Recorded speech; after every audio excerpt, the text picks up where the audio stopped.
Bien, hermanos, buenas noches. Dios les bendiga. Les doy la bienvenida a este nuevo curso, este nuevo módulo que se llama Nuevo Testamento 1, donde vamos a trabajar una introducción muy amplia de lo que es el Nuevo Testamento. No podemos comparar ni dar resultados iguales entre el Nuevo Testamento y el Antiguo Testamento.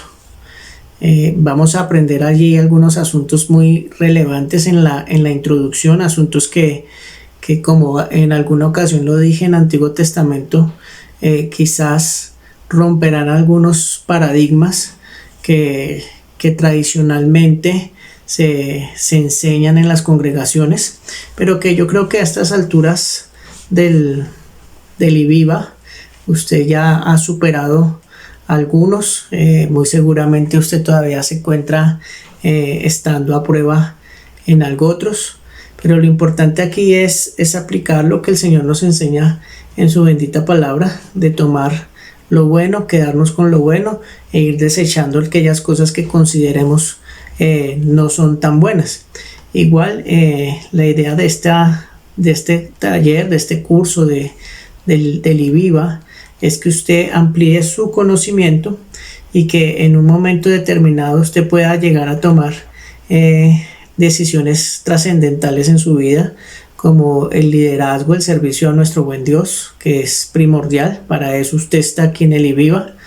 Y por qué no decirlo, formarse en ese fascinante mundo de la teología cuando termine, y poderse de pronto continuar el proceso de formación teológica en la Universidad Bautista en Cali, que sería lo ideal, porque eso hace parte de la excelencia que queremos presentarle a nuestro Dios. Bien, para esta semana que estamos iniciando, usted encontrará en la plataforma que está dividido por semanas. Está un menú general, que allí es donde se les da la bienvenida al curso, y también se les da algunas indicaciones de algunos posibles encuentros en la semana que vamos a tener por la plataforma Zoom. Esos encuentros los vamos a concertar con el pastor Arnulfo. Por lo antes, esta primera semana, el día viernes 13 de noviembre, nos encontraremos a las 7 de la noche para poder de pronto aclarar algunas dudas que de pronto se estén generando, o dar continuidad al proceso. Recuerde que usted está en un proceso de formación virtual y que el 90% de su formación depende de lo que usted lea, los documentos que nosotros vamos enviando, los videos, y al otro 10% van a ser los encuentros. Para este periodo, para este módulo, traté de evitar el tema de los foros. En Antiguo Testamento no les fue muy bien a la mayoría con el tema de los foros, porque no participaban. Quisiera de pronto comprender allí que es por el tema del manejo de la plataforma. Eso es muy entendible, no se preocupen por la nota, que igual eso lo vamos a socializar a final de semestre con el pastor Arnulfo. Recuerde que estábamos en un pilotaje frente a esta nueva modalidad de estudio, pero la idea es que cada vez, conforme vamos avanzando y conforme más nos vamos dando cuenta de algunas situaciones del sistema, ir mejorando, y especialmente la calidad de la educación, que es lo más importante aquí en este asunto. Entonces, allí en ese menú general se les dice que vamos a concertar algunos encuentros virtuales en vivo, y eso lo vamos a cuadrar con el pastor Arnulfo, como lo dije anteriormente. También allí en ese menú general usted va a encontrar un archivo en PDF que se llama contenido. Allí usted va a leer básicamente lo que vamos a desarrollar en este primer módulo. De pronto usted trae la perspectiva, o trae en su cabeza el tema de que vamos a empezar a hablar por Mateo, Marcos, Lucas, Juan, pero no es tan así. De hecho, los evangelios va a ser algo que se van a ver casi en la última semana, ¿sí? Porque aquí es importante comprender otros asuntos previos antes de ingresar a los evangelios.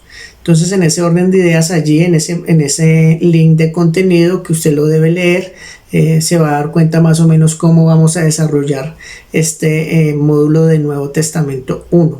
Bien, posterior a eso, usted ya puede dar clic allá en la semana 1, ¿sí? Y en la semana 1 usted, aparte de ver este video, usted va a encontrar los objetivos de esa primera semana, que es identificar las contribuciones que dejaron los periodos históricos en la formación del Nuevo Testamento, explicar las distintas formas de tratamiento que dieron a los judíos los imperios de Babilonia, Persia y griego, y analizar la guerra de los macabeos y su contribución a la formación de costumbres del pueblo judío. Estos son como los 3 objetivos que queremos alcanzar en esta primera semana, a través de la lectura, a través del encuentro que vamos a tener el día viernes.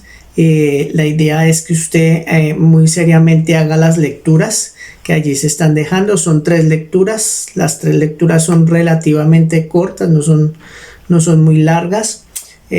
Si tiene la posibilidad de imprimir los documentos, imprímalos, ráyelos. Si no puede, entonces tenga al lado su cuaderno, tome apuntes, ¿sí? Y de esta forma usted va a ampliar su conocimiento frente al Nuevo Testamento. Tenga presente que usted va a leer en uno de los documentos algo relacionado con el periodo intertestamentario, que se le conoce por tradición, nos lo han enseñado, pero aquí vamos a ver algo muy interesante, y es ese periodo que hablamos de silencio, ¿sí? Entre el Antiguo y el Nuevo Testamento, que se dice que no hubo un actuar de Dios o una manifestación profética durante ese tiempo, pero acá usted se va a dar cuenta de cosas que quizás solamente a través de la teología se pueden descubrir, ¿sí? Recuerden lo que aprendimos en el Antiguo Testamento, que la revelación de Dios es progresiva, ¿sí? Y Él va revelando, Dios en su soberanía va revelando conforme a su voluntad. Y usted aquí se va a encontrar precisamente con esa situación de poder definir si definitivamente se puede hablar de años de silencio o no. Pero eso lo va a ver usted, propiamente usted va a tomar decisión frente a ese asunto. Por lo antes se tiene que decir acá, en esta clase introductoria, que el Nuevo Testamento no se inicia a construir con el Evangelio de Mateo o quizás con el Evangelio de Marcos, que más adelante vamos a ver que es la fuente Q. No inicia allí la construcción del Nuevo Testamento. El Nuevo Testamento inicia en el Antiguo Testamento, y hay un versículo clave, hay un texto clave que usted pensará que de pronto por el lado de los profetas empieza el tema del Nuevo Testamento, pero no, hay que ir mucho más atrás de los profetas, quizás, o bueno, de los libros que conocemos como profecía, como profetas.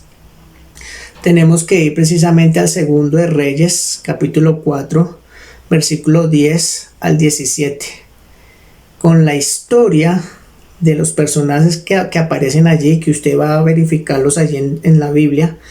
Inicia el proceso del Nuevo Testamento, ¿sí? Usted lo va a leer allí, en los documentos lo va a encontrar y se va a dar cuenta que la deportación, que el reino dividido, el tema de conocer de dónde sale Herodes el Grande, todo eso es un constructo que aparece desde el Antiguo Testamento, ¿sí? Y allí usted también va a valorar bastante el tema de los libros apócrifos, ¿sí? Que vimos en el Antiguo Testamento, los mencionamos. Usted allí se va a dar cuenta el por qué es importante, por ejemplo, un documento como el de Macabeos, porque allí podemos ver, aunque no son textos inspirados por Dios, eso ya lo tenemos claro, pero allí sí definimos la historia. ¿Para qué? Para poder ver cómo se construye el Nuevo Testamento. ¿Sí? Fíjate que vos abrís el Evangelio de Mateo y te encuentras allí con una dinastía, la lista de unos nombres impresionantes, y terminas de leer allí ese capítulo y te manda a leer un rey que era poderoso y que mandó a matar una cantidad de niños de una forma impresionante. Y tenemos que preguntarnos ese rey de dónde salió, cómo es que aparece ese rey allí en el Evangelio de Mateo. ¿Sí? Estoy hablando de Herodes el Grande. Esa historia de Herodes el Grande se puede conocer allá en el libro de Macabeos, ¿sí? Por eso es importante que tengamos en cuenta en esta introducción al Nuevo Testamento 1, que tenemos que ir y analizar el Antiguo Testamento, algunas situaciones que se vieron allí, leer algunos libros apócrifos como Macabeos, ¿sí? Y poder entender cómo se va empalmando esas historias con el relato de Mateo. Ahora recuerden algo que vimos también en el Antiguo Testamento. Recuerde que la Biblia no es un libro histórico, ¿sí? Recuerde que la Biblia es un libro de fe y para la fe, ¿sí? Entonces no se trata de que cojamos la Biblia y tratemos de reconstruir la historia, no, tampoco es la intención, pero sí podemos mirar los rastros genealógicos para poder comprender más algunas situaciones que se ven allí en el Evangelio de Mateo y más especialmente también en el Evangelio de Lucas. También se ve un poco esos asuntos. También debemos tener en cuenta, bueno, ya lo mencioné, el tiempo llamado de silencio, en el cual se suceden hechos que son trascendentales para la formación de los escritos del Nuevo Testamento. ¿Sí? Ese periodo de silencio actúa muy, muy bien allí, porque por ejemplo, el tema del tiempo de Jesús, el tema de las sinagogas, de dónde sale esas, llamémoslo así, instituciones o esos pequeños templos en Jerusalén, en Israel, en Palestina, en los tiempos de Jesús, de dónde salen esa palabra sinagoga. Tiene que ver con el Antiguo Testamento y algunas situaciones que se vivieron allí en esa época. Si vamos a hablar de un tiempo de silencio en Palestina, pues allí en el material le va a mencionar que es aproximadamente entre el 515 y el 458 a.C.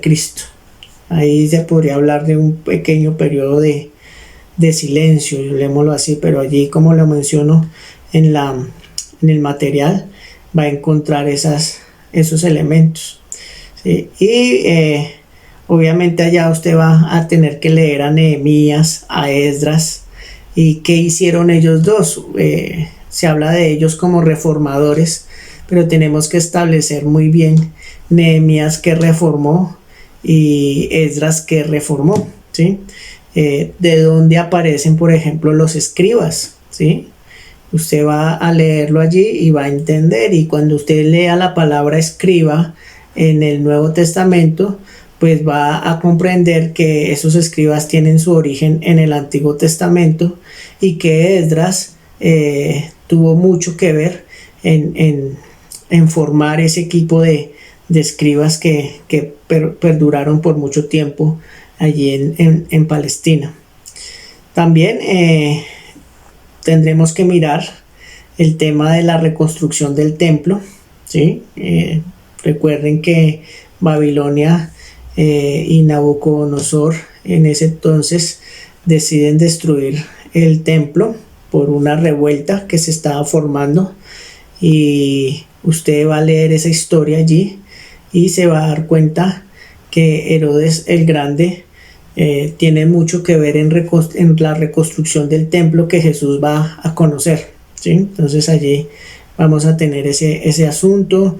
Vamos a mirar también a quienes Nabucodonosor se llevó para Babilonia. Él no se llevó a todo Israel, llamémoslo así, a toda Judá, no se los llevó. Él se llevó solamente a quien él consideraba podía debilitar al pueblo, ¿sí? Entonces se llevó a los grandes intelectuales, a los sacerdotes, al rey tenía que llevárselo, pero dejó gente allá y en Jerusalén colocó otros reyes para que gobernaran allí, pero esos reyes no podían estar por encima de Nabucodonosor, ¿sí? Entonces allí hay una historia también muy interesante para leer en cuanto a ese tema de Nabucodonosor y la deportación que estuvo allí.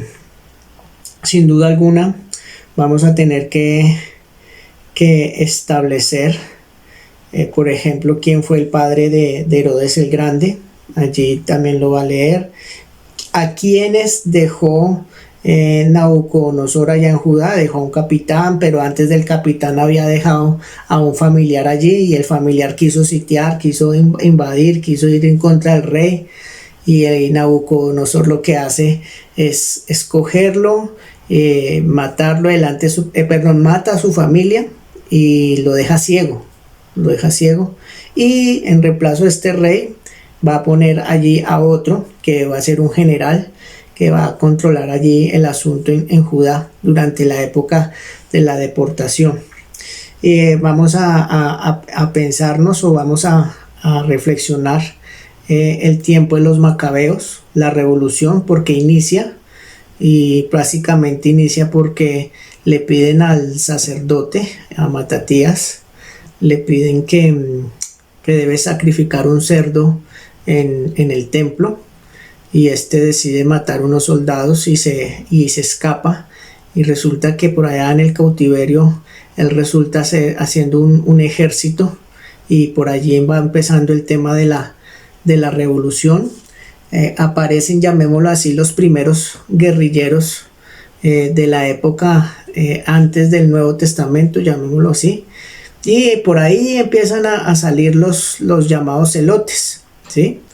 Que en el Nuevo Testamento usted lo va a leer, ¿sí? Que celote viene siendo el grupo insurgente o el grupo guerrillero que estaba en contra del imperio, en ese momento pues Roma, ¿sí? Y allí va iniciando esa situación. Definitivamente usted allí también va a tener que definir algunas situaciones, como por ejemplo durante el tiempo en que Alejandro el Grande muere, a quien deja encargados y cómo distribuyen la geografía o la tierra después de la muerte de Alejandro el Grande.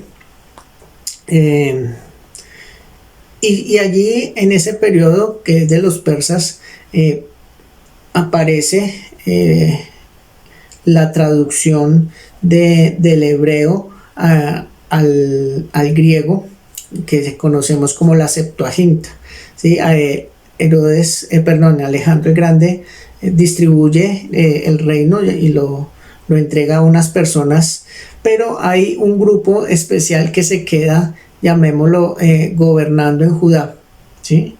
Los seleucidas, si se le llaman, que se quedan allí gobernando, y empiezan los conflictos, hay unos desacuerdos familiares allí también, y por ahí va empezando a debilitarse el imperio para que después más adelante Roma entre y conquiste, ¿sí? Aunque de Roma prácticamente todavía no vamos a estar leyendo bastante todavía, quizás eso lo vamos a leer más en la próxima semana. Es necesario que se fijen que ya estamos mirando cómo nos vamos acercando hacia el Nuevo Testamento. Estamos aprendiendo cómo manejar los contextos históricos, vamos a ver contextos políticos, contextos religiosos, contextos sociales, ¿sí? Que normalmente cuando leemos la Biblia casi nunca nos fijamos en esos detalles. Y aquí en esta oportunidad pues estamos ampliando un panorama quizás para muchos desconocidos, pero que al mismo tiempo va a ser muy fascinante, porque vamos a comprender aún mucho más en el momento de que leamos la Biblia, ¿sí? Básicamente usted va a tener eso en 3 grupos de lecturas, así ya va a aparecer en la plataforma, la lectura 1, la lectura 2 y la lectura 3, en donde la lectura 1 usted va a leer allí acerca de cómo estaban distribuidos los imperios, cómo se organizó todo el tema allí. Usted va a tener una aproximación histórica con Babilonia, o sea que básicamente usted va a empezar a comprender desde el momento en que el pueblo es deportado a Babilonia, ¿sí? Eso ocurre más o menos en el 597 al 539 antes de Cristo, y usted allí va a comprender también el por qué el pueblo va a hablar de un Mesías, ¿sí? ¿Qué relación tiene ese tema del Mesías estando ellos en cautiverio? También usted va a tener allí una aproximación histórica con los persas, ¿sí? Que va a venir siendo del 539 al 332 antes de Cristo. Entonces fíjate que el periodo intertestamentario se habla más o menos de 400 años de silencio, pero cuando estemos leyendo el tema de los persas, la aproximación histórica a los persas, fíjate que estamos hablando del 332 antes de Cristo, queriendo decir esto que hay movimiento en ese tiempo, ¿sí? Y aquí usted con esta lectura se va a dar cuenta cómo es que es el movimiento. Hay profetas en ese entonces, ¿sí? Y allí usted va a leerlos y va a saber cuáles son los profetas que se encontraban allí. Por ejemplo, en el 520 antes de Cristo estaba Ageo y Zacarías en pleno furor, llamémoslo así, en pleno movimiento. Aunque 520 obviamente es más lejano que el 400, pero tiene mucho que ver para la decisión que toma el rey Ciro al momento de permitir que el pueblo regrese a Jerusalén. Tiene mucho que ver esa situación allí. Y definitivamente usted va a tener que ubicar en la historia de los persas a Esdras y a Nehemías, ¿sí? Allí los va a tener que leer y va a tener que ubicarlos y bueno, uno piensa 100 años es mucho tiempo, pero mirándolo desde un panorama externo nos vamos a dar cuenta que del tiempo de Esdras al nacimiento de Jesús no son más de 1000 años. Es más, casi no son ni siquiera más de 500 años. Entonces es muy importante esos datos que los tengamos allí en cuenta. También en esa lectura 1 nos vamos a tener un acercamiento con los griegos, ¿sí? Alejandro Magno o Alejandro el Grande, vamos a tener el acercamiento con él, cómo es que entra e invade también, y cómo es que inicia el periodo helenístico. Allí empieza a aparecer el canon. Recuerde que en el Antiguo Testamento hablamos de dos canon, el canon palestinense y el canon helenístico. Aquí es en este periodo donde aparece ese canon helenístico, cuando los que estaban encargados de estar en Egipto, los Ptolomeos, inician a escribir la Septuaginta. Y casualmente la Septuaginta pues va a aparecer más o menos entre el 300 al 198 antes de Cristo, ¿sí? 300, o sea, no fue una edición que empezaron hoy y terminaron en un mes, no, eso tuvo bastantes años en los cuales sacerdotes de Israel se encierran y empiezan a traducir el texto.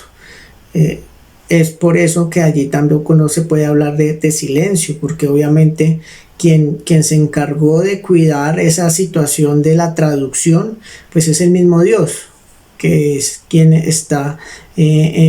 inspiró su palabra y que al mismo tiempo la va a cuidar y va a hacer que pase fielmente como él consideraba que debía pasar. Entonces la historia de la Septuaginta es muy importante en ese periodo intertestamentario que estamos hablando acá. En ese periodo muy muy eficazmente va a leer usted cómo se movía la política allí y va a entender también, va a comprender cómo ese sistema matrimonial entre familias se movía en ese periodo griego, ¿sí? Se casaban con la familia para poder conservar la dinastía, pero después se divorciaban y pasaban una serie de cosas que usted va a revisar allí en el documento. Y sin duda alguna vamos a estar, como lo mencioné antes, en el periodo de los macabeos, donde vamos a encontrar personajes muy importantes. Matatías, el primero, que es muy importante. Judas, no el Iscariote, estamos hablando de antes de Cristo, ¿no? Es conocido como el martillo, a él le llaman el martillo, ¿sí? Allí usted va a leer un poco sobre ese Judas, Jonatán y Simón, que son descendientes de Matatías y que tienen que ver mucho en ese periodo de la revuelta, ¿sí? Aparece también el tema de los asmoneos, que vienen a ser descendientes de los macabeos. Allí usted va a encontrar allí y va a ir mirando allí en el periodo especialmente de los asmoneos y de los macabeos, cómo es que Roma empieza a entrar poco a poco, ¿sí? Y entra por una situación muy, muy particular. Roma no entra tanto con la sangre, ¿sí? Aunque ellos venían con el cuento de la Pax Romana, ¿sí? Claro que usaron la espada, ¿sí? No podemos negar eso, pero ellos entran sutilmente por el lado de la economía, el dinero, la plata. Entonces allí va a encontrar ese tipo de alianza que hay entre Simón y empieza a ingresar ese imperio romano allí por el lado de Palestina. ¿Qué más aquí vamos a encontrar? Bueno, eso es básicamente, como les digo, Roma todavía no lo vamos a tocar como imperio fuertemente. Eso va a ser en la lectura 1. En la lectura número 2 usted va a leer más detalladamente la revuelta de los macabeos, ¿sí? Es una historia muy muy importante que nos conduce a entender cómo es que entra Herodes el Grande al texto de Mateo, ¿sí? Allí vamos a tener un poco esa descendencia y lo que ocurre. Entonces en ese documento va a leer eso y la dinastía Asmonea también va a profundizar más. Es un documento de 5 páginas, no es tan largo. Y el último documento, el tercer documento, vamos a estar leyendo un poco sobre las reformas que les mencioné anteriormente, las de Esdras y Nehemías, y vamos a entender allí más detalladamente la situación que se presentó allí, cómo es que la ley es interpretada por Esdras. Ese también es un documento muy corto de 5 páginas y ahí tienen para esta semana para que puedan pasar un tiempo agradable en medio de la lectura de esto que estamos iniciando. En su plataforma va a encontrar, por último, después de las 3 lecturas, va a encontrar la prueba corta, ¿sí? La prueba corta es una pequeña evaluación que usted va a encontrar a partir del jueves. El jueves se habilitará y se cerrará el día domingo, ¿sí? Yo les pido, por favor, en lo que les sea posible, ser muy diligentes con la prueba, ¿sí? Porque después es más difícil volver a abrir la plataforma, se empiezan a embolatar las notas, algunos empiezan a decir, pero profe, yo ya contesté, y resulta que a veces uno habilita y la nota de uno se va por otro lado y nos toca volver y buscar esa nota y volver a traerla aquí al sistema. Entonces yo sí les voy a pedir, por favor, en este tema de las evaluaciones, que las contestemos en el tiempo que está establecido. Es una prueba corta de 10 preguntas basados en la lectura que ustedes hicieron durante la semana. Del mismo modo, tienen 2 horas para contestarlas. Yo creo que es un tiempo suficiente para que usted lo pueda, y es más que suficiente para que usted lo pueda contestar.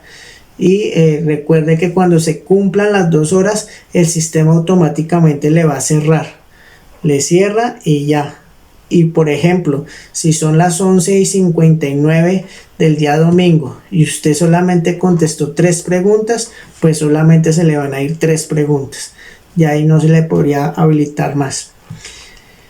Y debo mencionarles también que vamos a trabajar la lectura de un texto aparte del que la Unibautista nos sugiere como módulo para guiarnos, como currículum, llamémoslo así. Pero la semana 7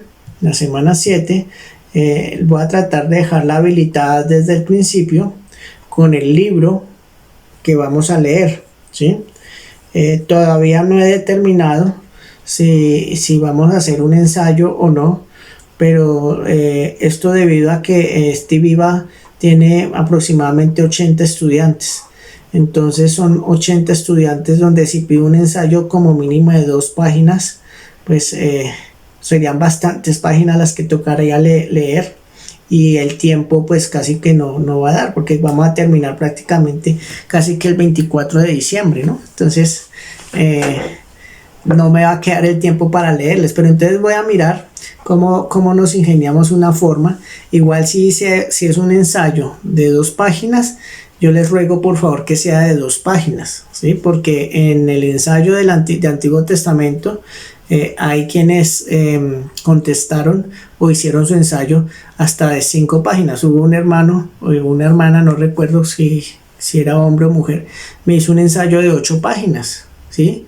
Y en ese entonces había más o menos 100 personas. Entonces se pueden imaginar que es un tiempo muy largo, y a veces ustedes empiezan en el WhatsApp a preguntarle a uno y uno no se le queda ni el nombre, uno escasamente mira en la plataforma y mira, sí, ya lo leí, no lo he leído. Entonces es complicado. Entonces lo único que sí es seguro es que en la semana 7 va a haber un trabajo para que ustedes lo vayan elaborando y vayan leyendo el texto. Bien, hermanos, eso es lo que tenemos para esta semana. Voy a volver a habilitar mi WhatsApp, en el que empieza con el número 300 del operador.